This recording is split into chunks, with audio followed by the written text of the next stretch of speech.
Good morning, Oklahoma. Welcome to Cow-Calf Corner.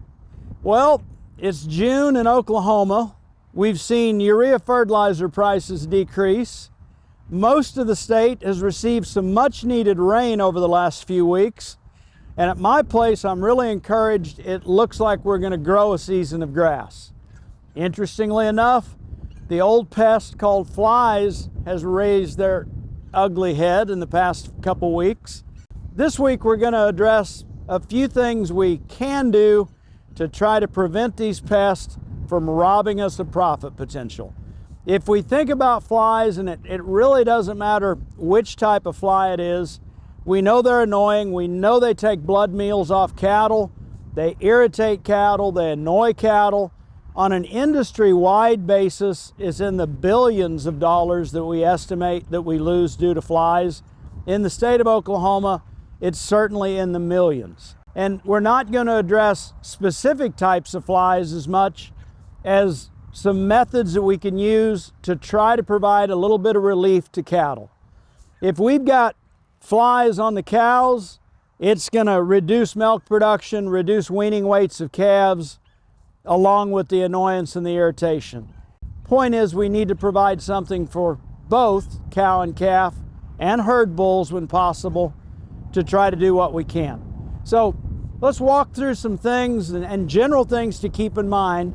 And the first thing we're going to address is porons or sprays. If we're going to use these, we typically like to get them down the back of animals if possible, but we know that flies take a lot of blood meals off bellies and front legs. So if we can cover the animal more down the sides or even get it to the front legs, that's going to be beneficial. In a lot of cases, if we can use an oil base, when cattle go stand in ponds to try to get relief and get flies off of them or avoid being bitten, if we can mix some of these porons or sprays with an oil, we're going to do a better job of keeping it on the animal where the insecticide itself can do some good.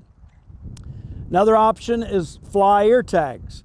If we take an ear tag that is impregnated with some sort of insecticide, get those in cattle, we're going to also provide some relief by doing that. It is important that we rotate the insecticide or chemical in those fly tags from year to year to avoid flies becoming resistant to a certain chemical. In both cases, whether it's a poron or we're talking about a fly ear tag, don't just rely on a brand name, but I recommend consulting with your veterinarian if you're curious about what type of chemical class is going to do you the most good. Insect growth regulators. We can use these as a feed-through product, put them in mineral.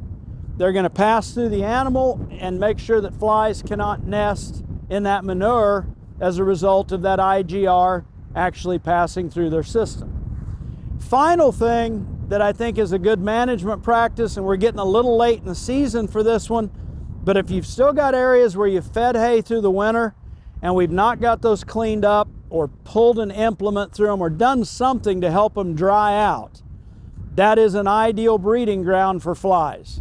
The unfortunate reality, if we're in the beef business in Oklahoma, we're going to deal with flies.